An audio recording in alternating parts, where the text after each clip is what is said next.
developed concepts to help verbalize some of the encounters we and others have faced. You'll learn about unwanted titles, how to establish an exit plan, and how to escape negative spaces. You'll have more tools in your toolbox that will help you heal so that you can leave a legacy. We'll provide examples of both large and small losses, and we trust that you'll be able to apply lessons from other situations and find strength here. At the end of each chapter, we'll practice bringing God into the midst of our loss by praying together. As we faced tragedy after tragedy in our marriage and parenting journey, we continued to get up. In time, we grew stronger and found that our stride became a little smoother. As we moved forward, we knew so many others who were still stuck. We decided to invite them to join us on the journey toward healing. But first, we needed oxygen. We pulled down the oxygen mask, took some deep breaths, and found ourselves able to breathe and think a little more clearly. Since then, we've caught our breath a bit and passed the oxygen to others, and now we're passing the oxygen mask on to you. Place the mask to your face, inhale deeply, and begin to catch your breath. Down the road, someone else will need the hope that you've found. Our prayer is that you will be ready to see them and offer some oxygen to their weary lungs. Understanding ourselves. We may find ourselves perplexed by our response to deep grief. At times, we may be surprised at how strong we must appear to others. At other times, we feel embarrassed by our behavior, our sinful thoughts, or our inability to function in the present. With our many losses of family members and our tiny children, we have noticed that there are similarities and differences in how we grieved each loss. Take some time to explore your own reactions to loss. If you have lost more than one relationship, do you see any patterns regarding your thoughts, feelings, or behavior?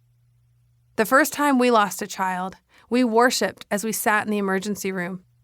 We cried, we hurt.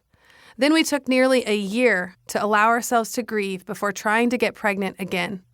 When we had another miscarriage again in 2016, we were devastated.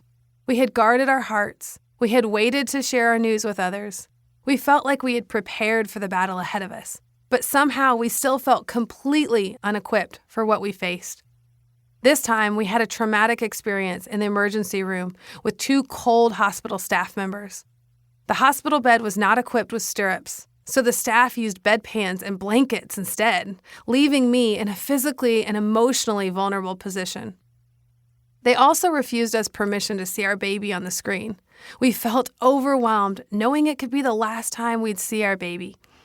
Yet our efforts were met with hostility and a callous explanation of protocol.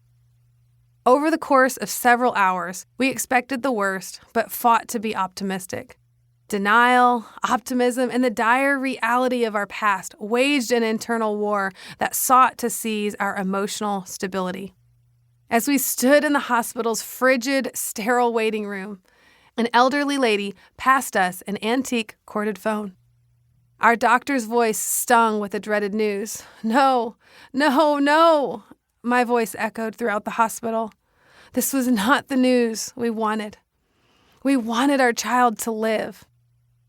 In the following weeks, we continued to pray and read God's Word, seeking His guidance for our family's future in the areas where we still maintain leadership roles. We felt powerless to save the child we never got to know. We felt that God was distant when we needed His comfort, silent when we were desperate for His voice. With our third loss, our baby boy survived a little longer in the womb. We prepared in several additional ways, including visiting specialists, taking medications, and sharing our news with only a few family members after we were far enough along to feel that our baby's odds of survival were pretty good. This experience was much less traumatic regarding the hospital staff, but we had learned what to ask for before the visit.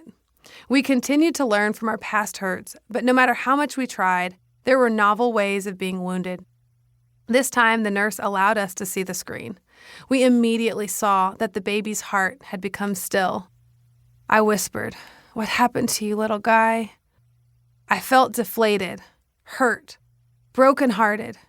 I was angry that my body had rebelled against its duty to protect my child.